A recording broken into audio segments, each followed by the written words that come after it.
Hello friends, welcome to my official YouTube channel. दोस्तों, आज के इस वीडियो में हम लोग बात करेंगे कि जो कल भारत और यूरोपियन यूनियन के बीच एफटीए यानी कि फ्री ट्रेड एग्रीमेंट हुआ है, इसका आईपीआर सेक्टर पर क्या असर पड़ने वाला है और क्या फ्यूचर में हमको पेटेंट एग्जामिनर की और भी वैकेंसीज देखने को मिलेंगी। क्या क्या वैकेंसीज जनरेट होंगी, क्या असर इस पर पड़ने वाला है। आज के इसी वीडियो में हम लोग डिटेल में बात करेंगे भारत और यूरोपियन यूनियन एफटीए के बारे में। आखिरकार क्या है ये एफटीए। तो इसकी शुरुआत होती है 26 जनवरी 2026 से, जब भारत अपना 77वां गणतंत्र दिवस मना रहा था। और उस दिन दो हमारे चीफ गेस्ट थे।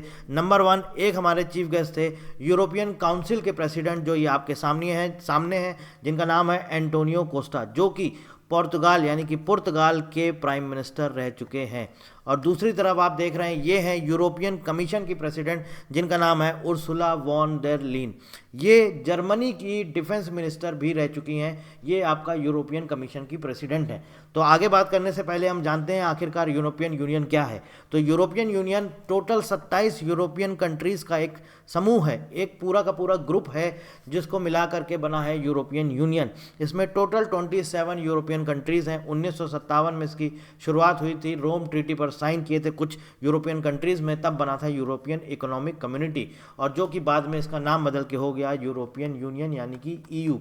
आखिरकार ये क्यों बना? ताकि आपस में सारे यूरोपियन कंट्रीज़ व्यापार कर सकें, ज़्यादा से ज़्यादा व्यापार कर सकें, जिससे क्या होगा, उनकी इकोनॉमी बढ़ेगी तो क्या होगा कि पूरा का पूरा जो उनकी पब्लिक है उस पर भी उसका असर पड़ेगा। और साथ ही साथ इसमें टोटल 27 मेंबर कंट्रीज़ हैं। यूरोपियन कमीशन की जो प्रेसिडेंट हैं वो हैं उर्सुला वॉन डेर लीन, और यूरोपियन काउंसिल के प्रेसिडेंट हैं वो हैं एंटोनियो कोस्टो। तो इन दोनों लोगों को बुलाया गया था 26 जनवरी 2026 को। ये हमारे चीफ गेस्ट थे 26 जनवरी 2026 को। आखिर इनके पीछे बुलाने का मकसद क्या था? तो मकसद कहीं ना कहीं बहुत बड़ा मकसद था। मकसद ये था कि भारत पर पिछले कई समय से यूएसए के प्रेसिडेंट डोनाल्ड ट्रंप बार बार टैरिफ की धमकी दे रहे थे। सिर्फ अकेले भारत पर ही नहीं, और भी बहुत सारे देशों को, यूरोपियन कंट्रीज़ को भी बार बार धमकी दे रहे थे। तो भारत कहीं ना कहीं बहुत समय से इसी फिराक में था कि कहीं ना कहीं कोई इसका एक तोड़ निकाला जाए, और उन्होंने फाइनली तोड़ निकाल दिया एक फ्री ट्रेड एग्रीमेंट करके यूरोपियन यूनियन कंट्रीज़ के साथ। अब आप देखिए कि इस पर असर क्या पड़ने वाला है आने वाले समय में, ग्लोबल मार्केट पर इसके ऊपर क्या असर पड़ेगा, ये हम आपके सामने एक टेबल के थ्रू बताना चाहते हैं। देखिए, भारत में जो पहले कार आती थी विदेशी कंपनीज़ की, स्पेशली अगर हम यूरोपियन कंट्रीज़ की बात करें, तो यूरोपियन कंट्रीज़ ऑटोमोबाइल का हब है।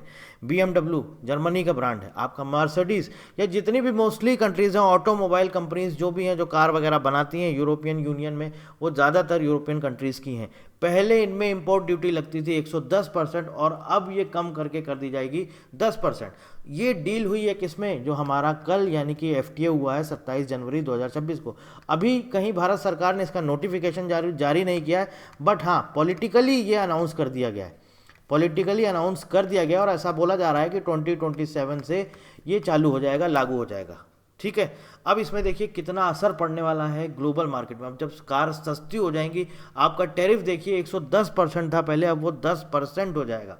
तो कारें बहुत सस्ती हो जाएंगी, ऑटोमोबाइल्स सेक्टर पर बहुत असर पड़ने वाला है। अब जब कार सस्ती होंगी, बाहर से जब विदेशी कंपनियां आएंगी, इंडिया में आएंगी, तो सीधी सी बात है, यूरोपियन कंट्रीज़ जो भी हैं या यूरोपियन यूनियन बोले, ये आईपीआर को लेकर के, इंटेलेक्चुअल प्रॉपर्टी पर बहुत स्ट्रिक्ट हैं, बहुत ज़्यादा स्ट्रिक्ट हैं। तो इनको सीधी सी बात है, इनको चाहिए होगा नई नई टेक्नोलॉजीज़, या नई फार्मास्यूटिकल कंपनीज़ आएंगी, केमिकल कंपनीज़ आएंगी भारत में, तो उनको चाहिए होगा पेटेंट। और पेटेंट स्पेशली आईपी सेक्टर पर ये बहुत ज़्यादा, मतलब किसी तरह की कोई लापरवाही इनको बर्दाश्त नहीं होती है। तो ये आईपी के ऊपर बहुत स्ट्रिक्ट हैं, और कोई भी अगर आईपी का डिस्प्यूट होता है तो इनकी डिमांड रहेगी कि जल्द से जल्द हमको उसका रिजोल्यूशन मिले। तो भारत सरकार अब इस ट्रेड डील की वजह से इंटेलेक्चुअल प्रॉपर्टी राइट्स सिस्टम को और मजबूत करेगा। अब और मजबूत करेगा तो क्या होगा, ज़्यादा से ज़्यादा विदेशी कंपनीज आएंगी भारत में, तो उसमें क्या होगा, उसका सीधा असर पड़ेगा पेटेंट फाइलिंग्स पर। किस पर असर पड़ेगा? पेटेंट फाइलिंग्स पर। ज़्यादा से ज़्यादा पेटेंट फाइल किए जाएंगे, और ये एक्सपोनेंशियली ग्रो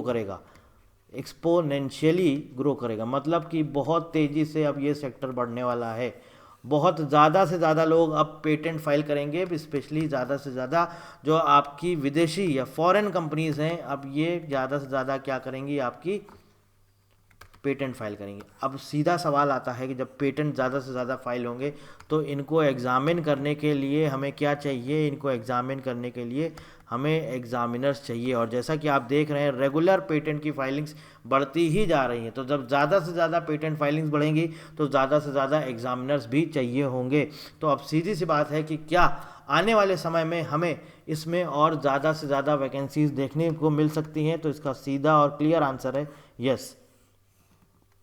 तो अगर आप फ्यूचर में इस एग्ज़ाम की तैयारी करना चाहते हैं, CGPDTM patent examiner, CGPDTM patent examiner, तो आपका अगर ये ड्रीम जॉब है तो आप तैयारी शुरू कर सकते हैं, क्योंकि आने वाले भविष्य में इसमें अच्छी खासी वैकेंसीज जनरेट करी जाएंगी।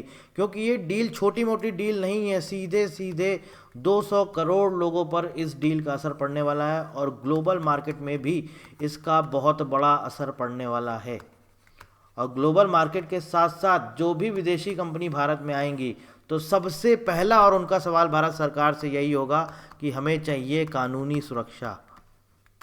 अब भारत सरकार का भी यही कदम होगा कि वो उनको पूरी तरह से कानूनी सुरक्षा मदद मुहैया कराएं या फिर पूरी तरह से उनको कानूनी सुरक्षा दें। और इसलिए IPR सेक्टर पर इसका बहुत बड़ा, इंटेलेक्चुअल प्रॉपर्टी राइट्स का बहुत बड़ा रोल रहने वाला है इस पूरे ट्रेड एग्रीमेंट्स के ऊपर। तो ज़्यादा से ज़्यादा पेटेंट फाइलिंग्स होंगे, ज़्यादा से ज़्यादा ट्रेडमार्क के रजिस्ट्रेशन किए जाएंगे, ज़्यादा से ज़्यादा वैकेंसीज जनरेट होंगी और आने वाले समय में अच्छी खासी वैकेंसी जनरेट करी जाएंगी। क्योंकि सीधा सा सवाल है, आखिरकार ये FTA जो किया गया है, जो ये फ्री ट्रेड एग्रीमेंट हुआ, ये ऐसे नहीं कर दिया गया, बहुत सोच समझ के, बहुत संतुलन के साथ किया गया है। तो अगर भारत सरकार ने ये ट्रेड एग्रीमेंट किया है तो उन्हें भी पता है कि उनका जो IP इकोसिस्टम है, IP का इंटेलेक्चुअल प्रॉपर्टी का जो इकोसिस्टम है, ये कहीं ना कहीं बहुत पीछे है यूरोपियन कंट्रीज़ के मामले में। तो सीधी सी बात है, वो अपने IP इकोसिस्टम को और मजबूत करेंगे और स्ट्रांग बनाएंगे और मजबूत करेंगे। तो और मजबूत करने के लिए उनको चाहिए होंगी वैकेंसीज़, वो नई वैकेंसीज़ जनरेट करेंगे और आने वाले भविष्य में आपको इस सेक्टर में अच्छी खासी वैकेंसीज़ देखने को मिल सकती हैं, जो कि है इंटेलेक्चुअल प्रॉपर्टी। आपको क्या लगता है दोस्तों कि क्या आने वाले समय में भारत सरकार इसके ऊपर और वैकेंसीज जनरेट करेगी, या फिर एक दूसरा ऑप्शन ये हो सकता है कि क्या ये आउटसोर्स करेंगे? आप हमें कमेंट बॉक्स में ज़रूर बनाइएगा। लेकिन अगर आप इस एग्ज़ाम के लिए तैयारी करना चाहते हैं और फ्यूचर में आपको लगता है कि मेरा ये ड्रीम जॉब है और आप तैयारी करना चाहते हैं, तो मैं आपको सजेस्ट करूंगा कि आप इस एग्ज़ाम को टारगेट करिए। बहुत अच्छा जॉब है, वैकेंसीज़ आएंगी ही आएंगी। ऐसा नहीं होगा कि पूरी तरह से आउटसोर्स किया जाएगा कि वैकेंसीज़ ही जनरेट नहीं होंगी, ऐसा नहीं होगा।